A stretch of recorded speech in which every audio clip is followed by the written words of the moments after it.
غلط فہمیوں کو بڑھانا ہے، تو ان حالات میں جب آپ آپریشن کرنے جا رہے ہیں اور وہاں پر اگر اس قسم کی غلط فہمیاں پیدا کی جائیں کسی بڑی ایتھنک گروپ کے حوالے سے تو وہ تو ڈیوسٹیٹنگ نہیں ہوں گی؟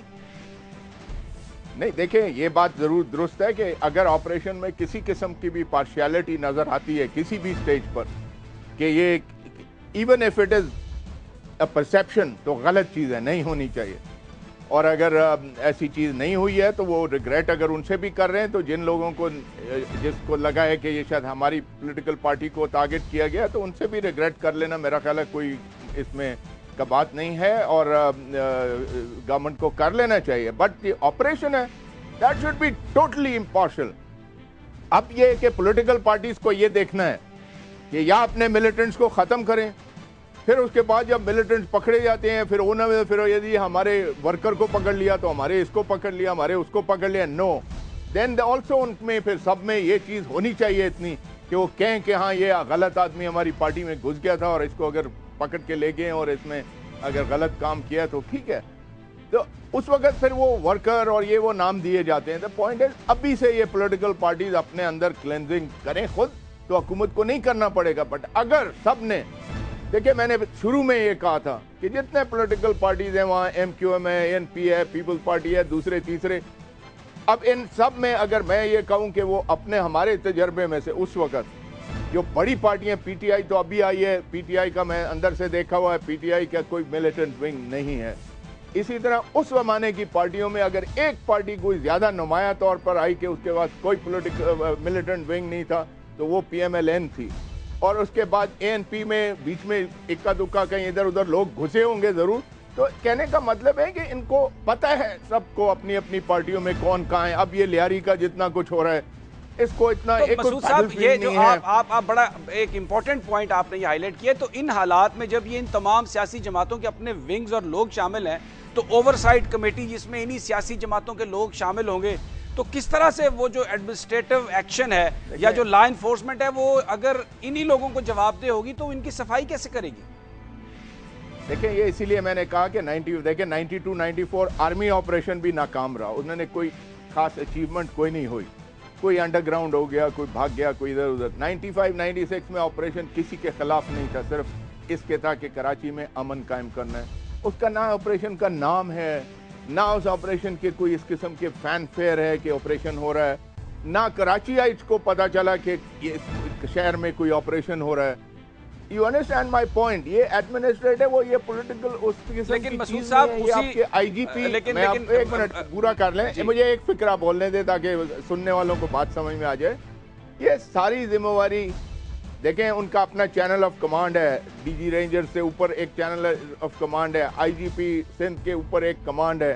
پھر جو وہاں انٹیلیجنس ایجنسیز ہیں وہاں اس لیے نہیں بیٹھی ہوئی کہ وہ صرف بیٹھی ہوئی ہیں اور ان کو وفاق سے یا کہیں سے حکم ملے گا تو پھر اس دن آنکھ کھولیں گی اور پھر سوچنا شروع کریں گی کہ آج یہاں کیا ہو رہا ہے.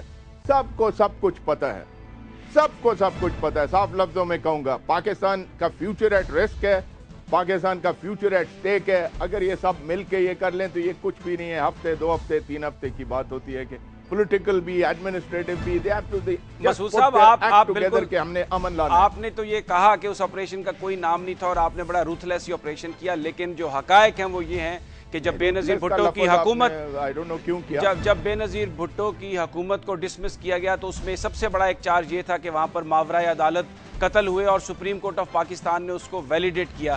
تو یقیناً یہ جو آپریشنز ہیں ان کے حوالے سے جو قانونی چیزیں ہیں وہ بھی تو نہایت اہمیت کی حامل اور سیاستدانوں کو دیکھنا پڑیں گی. میں اب بات کر لینے دے اس کے اوپر. اس زمانے میں جو کچھ بھی ویلیڈیٹ ہوا نہیں ہوا، میں صاف لفظوں میں کہہ رہا ہوں کہ اس زمانے میں ویلیڈیٹ یہ جوڈیشری نہیں تھی جو آج ہے. اس جوڈیشری کے سامنے میں نے 6 فروری اس سال بھی 1988-89 کے بارے میں جواب دیے ہیں اور مجھے چیف جسٹس نے کہا کہ we appreciate your boldness and straightforwardness, اور انہوں نے ایکسیپٹ کیا میری پلی کو. آج اس زمانے کا جو جوڈیشری تھی ان کو تو جو کچھ بھی ایک پوری حکومت آپ نے جنہوں نے الٹی کی ہے ان کے کہنے پہ ویلیڈیٹ بھی ہوتا تھا سب کچھ. تو that is not necessary. I don't at least subscribe کے ویلیڈیٹ انہوں نے کیا تھا تو ویلیڈیٹ ہو گیا. اور جو آپ نے بھی روتھلیس کا لفظ یوز کیا اس کے لیے آئی ڈونٹ نو کہ آپ چلے جائیں جہاں کہ پھر لالی پاپ ساتھ میں لے جائیں اور کراچی میں امن قائم کر دیں. بہت بہت شکریہ جناب مسعود شریف صاحب، جو یہ کہہ رہے تھے کہ کراچی میں ایک ایسے آپریشن کی ضرورت ہے جس میں یہ لحاظ نہ کیا جائے کہ کرمنل کا تعلق کس پارٹی سے ہے. ایک پارٹی کے خلاف آپریشن نہیں ہونا چاہیے، ایک گروپ کے خلاف آپریشن نہیں ہونا چاہیے. آپریشن ایسا ہو کہ جس میں تمام کرمنلز کے خلاف کارروائی کی جائے بغیر کسی امتیازی سلوک کے، تو تبھی کامیابی ہو سکتی ہے، تبھی کراچی میں سکون کو اور امن کو واپس لایا جا سکتا ہے. ناظرین، یہاں پر وقت ہوا ایک بریک کا، اور بریک کے بعد ہم بات کریں گے JUI کے جناب حمداللہ صاحب اور تحریک انصاف کے فیاض الحسن چوہان، اور ان سے ہم بات کریں گے کہ جو کنٹروورسی ہے، کیونکہ مولانا فضل الرحمان نے یہ کہا ہے کہ KPK میں جو تحریک انصاف کی حکومت ہے یہ صرف 2-2.5 مہینے کی مہمان ہے، جبکہ تحریک انصاف کے رہنما یہ کہہ رہے ہیں کہ یہ ایک دیوانے کا خواب ہے جو کبھی پورا نہیں ہو سکتا. لیکن یہ سب ایک بریک کے بعد.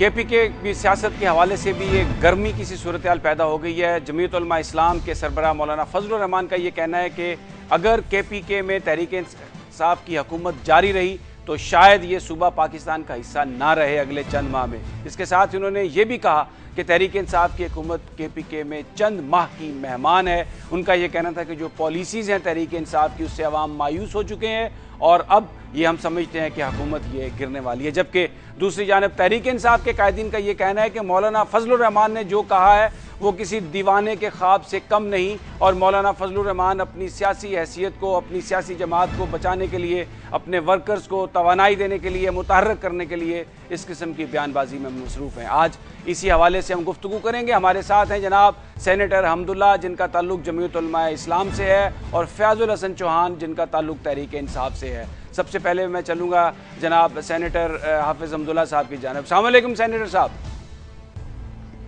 وعلیکم السلام. سینیٹر صاحب، بڑی ایک سٹیٹمنٹ جو مولانا فضل الرحمان صاحب نے دی ہے، بڑی سنگین سٹیٹمنٹ ہے، جس میں انہوں نے یہ کہا کہ اگر یہ حکومت رہی KPK میں تحریک انصاف کی چند ماہ تو KPK پاکستان کا حصہ نہیں رہے گا. جبکہ عمران خان تو کہتے ہیں کہ وہ ایک نیا پاکستان، ایک نیا KPK بنانے جا رہے ہیں. آپ کو خود پتہ ہے، مجھے ایک تجزیہ نگار، تبصرہ نگار جو میڈیا اپنے آپ کو غیر جانبدار کہتے ہیں، اس غیر جانبدار تجزیے کی روشنی میں اس عینک سے آپ PTI کی حکومت جو KPK میں ہے اس کو دیکھیں. کیا جو تبدیلی کا نعرہ انہوں نے لگایا وہ تبدیلی آپ کو KPK میں نظر آ رہی ہے؟ انہوں نے کہا کہ 30 اگست تک جو 90 دن پورے ہوں گے، 30 اگست تک آپ کو KPK میں ایک ایسی تبدیلی نظر آئے گی جو بقیہ صوبوں کے لیے مشعل راہ ہوگی. تو آپ مجھے بتا دیجئے کہ KPK میں وہ کون سی تبدیلی ہے. میں آپ کو گنواتا ہوں. KPK کا سب سے بڑا مسئلہ امن و امان کا ہے، بدامنی کا ہے. کیا بدامنی KPK میں KPK کی حکومت نے جہاں تک ان کا اختیار ہے انہوں نے کنٹرول کیا ہے؟ آپ جواب دیں گے کہ نہیں، جواب منفی میں ہوگا. انہوں نے تبدیلی کا نعرہ لگایا کہ ہم تعلیمی ایمرجنسی لائیں گے. آج آپ KPK میں دیکھیں، صوبائی حکومت کے تحت کام کرنے والی ورکرز ویلفیئر بورڈ کے زیر نگرانی جتنی بھی گرامر سکولز ہیں ان کے اساتذہ کو فارغ کر دیے گئے، ان کی ملازمین کو فارغ کر دیے گئے. وہ سراپا احتجاج ہے. کیا یہ تبدیلی ہے؟ کیا یہ تبدیلی ہے کہ انصاف لائرز فورم جو تحریک انصاف کے ماتحت لائرز فورم کا ایک تنظیم ہے کام کر رہی ہے، کہ ان کا اعتراض ہے اپنے وزیر اعلیٰ پر کہ انہوں نے، اور وزیر قانون پر جو اسرار اللہ گنڈاپور ہے اس پر اعتراض ہے کہ انہوں نے جو لا افسران لیے ہیں اس میں انہوں نے میرٹ کو پامال کیا ہے، منظور نظر افراد کو لیا گیا ہے. اسی طرح مختلف محکموں میں آپ جا کے KPK میں وہاں جو کی پوسٹوں پر لوگوں کو تعینات کیا گیا ہے وہاں آپ کو میرٹ دور دور تک نظر نہیں آئے گا. اگر یہ تبدیلی ہے، ڈرون حملے ہو رہے ہیں پاٹھا میں، الیکشن سے پہلے P T I Imran Khan کی قیادت میں جنوبی وزیرستان کی طرف مارچ کر رہی ہے. آپ ڈرون کو نہیں روک سکتے, نیٹو سپلائی کو تو روک سکتے ہیں, کوئی تبدیلی نہیں آئی. آپ نے 3 جولائی کو کے پی کے کی اسمبلی میں قرارداد لایا ایجنڈے پر ڈرون حملوں کے خلاف, لیکن آپ نے اس قرارداد کو منظور کیوں نہیں کرایا؟ لیکن ڈرون حملے ہو رہے پاٹھا میں, جس سے ڈسٹرب ہے کے پی کے. سب سے پہلے آپ ڈرون حملوں کے خلاف قرارداد پیش کر رہے ہیں پنجاب اسمبلی میں. یہ تبدیلی ہے. البتہ ایک تبدیلی ہم نے دیکھی ہے, وہ تبدیلی یہ ہے کہ اسپیکر صاحب نے اپنے بھائی کو قومی اسمبلی کے لیے کامیاب کروا کے بھجوا دیا. پرویز خٹک نے اپنے بانجے اور داماد کو نوشہرہ سے کامیاب کروا کے قومی اسمبلی بھجوا دیا. پرویز خٹک صاحب نے نوشہرہ کے اپنے چہیتوں کو خوش کرنے کے لیے وزیر اعلیٰ ہاؤس میں جتنے بھی ایڈوائزر لیے ہیں وہ سارے نوشہرہ کے. لہذا ہم یہ کہہ سکتے ہیں کہ وزیر اعلیٰ ہاؤس یہ کے پی کے کا ہاؤس نہیں ہے, یہ نوشہرہ ہاؤس ہے, پرویز خٹک ہاؤس ہے. اس میں صرف وہی لوگ ہوتے ہیں جو ان کے چہیتے ہیں. یہ تبدیلی ہم نے دیکھی کہ اپنے گھر کے 3 سے 4 خواتین کو ایوانوں تک پہنچا دیا گیا.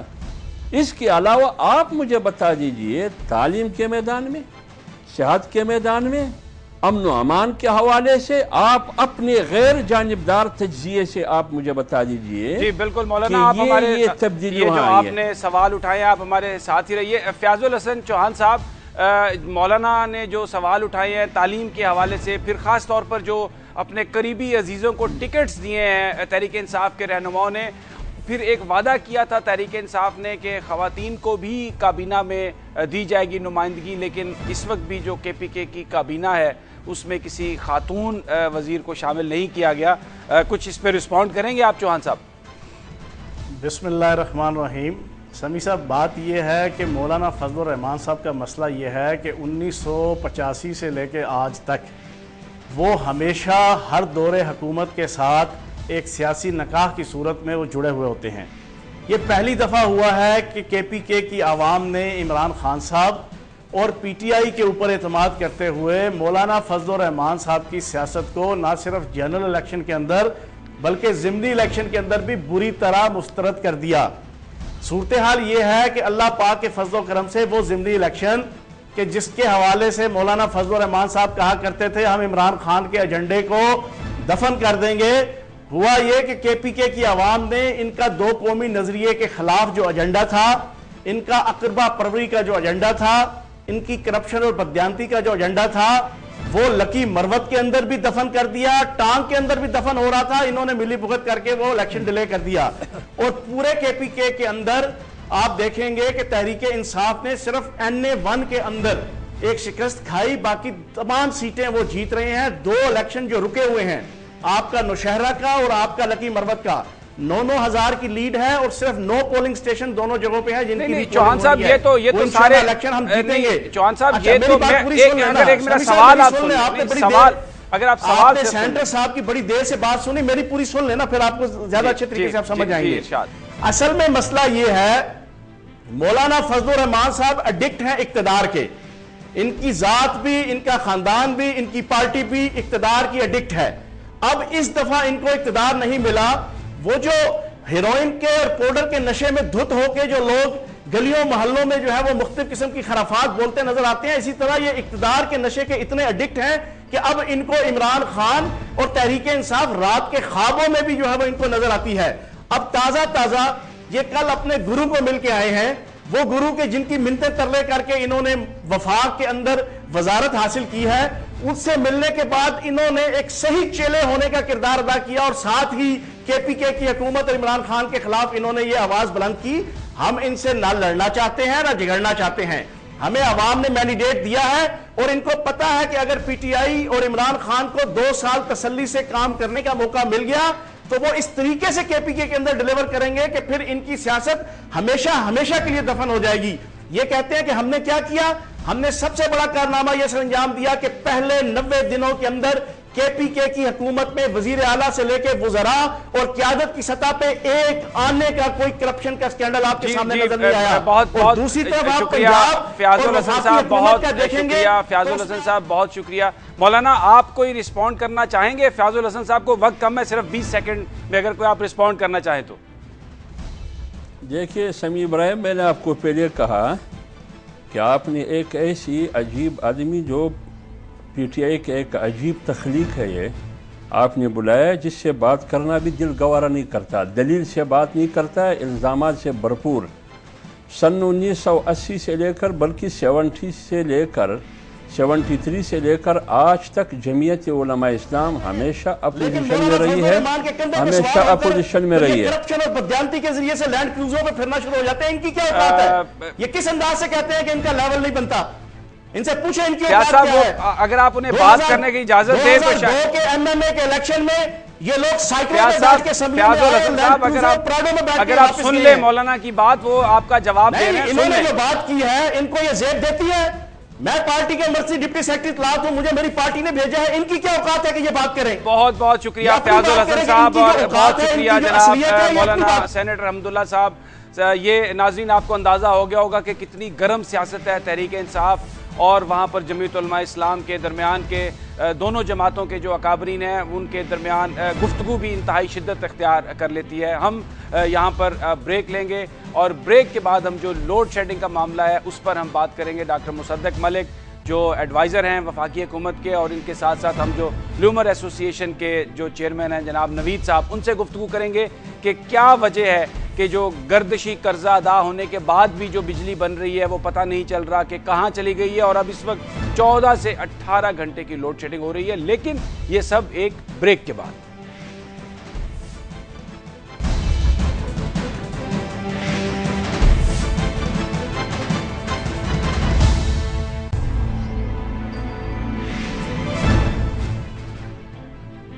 لوڈ شیڈنگ ایک سنگین مسئلہ. وزیراعظم نواز شریف نے اپنی تقریر میں جب انرجی پالیسی دی تو کہا کہ یہ معاملہ مکمل طور پر تو 5 سال میں ختم ہوگا، لیکن جو گردشی قرضے ادا کیے گئے ہیں تقریباً 500 ارب روپے کے، اس سے 1700 میگا واٹ بجلی سسٹم میں آئی ہے اور صورتحال بہتر ہوئی ہے. اور ایک عجیب حسن اتفاق آپ اسے کہہ سکتے ہیں کہ ضمنی انتخابات سے پہلے بالکل لوڈ شیڈنگ 0 پر چلی گئی تھی، لیکن اب جو خبریں آ رہی ہیں پھر دوبارہ 12 سے 14 گھنٹے کی لوڈ شیڈنگ مختلف علاقوں میں ہو رہی ہے. اور آج اس مسئلے پر ہم گفتگو کریں گے. جناب ڈاکٹر مصدق ملک جو ایڈوائزر ہیں حکومت کے انرجی کے مسئلے پر، وہ ہمارے ساتھ ہیں، اور جناب وحید ملک جو چیئرمین ہیں پاور لومز ایسوسی ایشن فیصل آباد کے. سب سے پہلے چلتے ہیں وحید ملک کی جانب اور ان سے پوچھتے ہیں کہ صورتحال کیا ہے. ملک صاحب یہ بیان کیجیے گا کہ جو لوڈ شیڈنگ ہے اس کا دورانیہ کیا ہے اور کیا مشکلات اس سے پیدا ہو رہی ہیں؟ سمیع صاحب، اس وقت لوڈ شیڈنگ کی صورتحال جو ہے وہ انتہائی بدتر ہو چکی ہے اور بحران جو ہے وہ شدید سے شدید تر ہو چکا ہے. 10 سے 12 گھنٹے کی لوڈ شیڈنگ کا شیڈیول ہمیں جاری ہے. 3 گھنٹے صبح، 3 گھنٹے دوپہر کو اور 4 گھنٹے شام کو لوڈ شیڈنگ ہوتی ہے. اور اتنی بدترین لوڈ شیڈنگ میں آپ دیکھیں گے پروڈکشن کیا ہوگی اور اس پروڈکشن کی کوالٹی کیا ہوگی. اس سے ہماری صنعت جو ہے وہ بالکل پاور لوم انڈسٹری اور پرٹیکولرلی ٹیکسٹائل انڈسٹری جو ہے وہ انتہائی جو سنگین حالات میں چلی گئی ہے اور لوگ جو ہیں وہ مایوسی کا شکار ہو چکے ہیں. اور فیصل آباد میں سمجھتا ہوں کہ جو ہر روز بند ہونے والے یونٹس ہیں ان کی تعداد میں اضافہ ہو رہا ہے. اچھا یہ بتائیے ملک صاحب کہ جو پہلے لمبی چین ہوتی ہے، پہلے کیا صورتحال تھی ملک صاحب؟ پہلے کیا صورتحال تھی ماضی کی حکومت میں؟ جی ہمیں اس وقت 4 گھنٹے 2+2 کی تھی، 2 گھنٹے صبح اور 2 گھنٹے شام. لیکن جب وزیر اعظم نواز شریف فیصل آباد آئے تو اس وقت ہمیں انہوں نے بتایا کہ 10 گھنٹے سے 12 گھنٹے کی لوڈ شیڈنگ ہے اور وہ بڑے حیران ہوئے تھے. مصدق ملک صاحب بیٹھے، آپ ان کو بھی انہوں نے بڑی حیرانی سے پوچھا تھا، خواجہ آصف صاحب کو بھی، کہ فیصل آباد کی انڈسٹری کے لیے لوڈ شیڈنگ کو کم سے کم کیا جائے.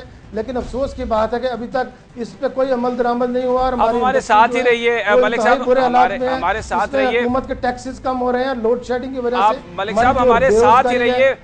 ڈاکٹر مصدق صاحب آپ نے سنا وحید ملک صاحب کو، یہ بیان کیجئے گا کہ کیا وجہ ہے لوڈ شیڈنگ بہت زیادہ ہو گئی ہے 10-12 گھنٹے، جبکہ 1700 میگا واٹ جو ہے وہ سسٹم میں شامل بھی ہوئی؟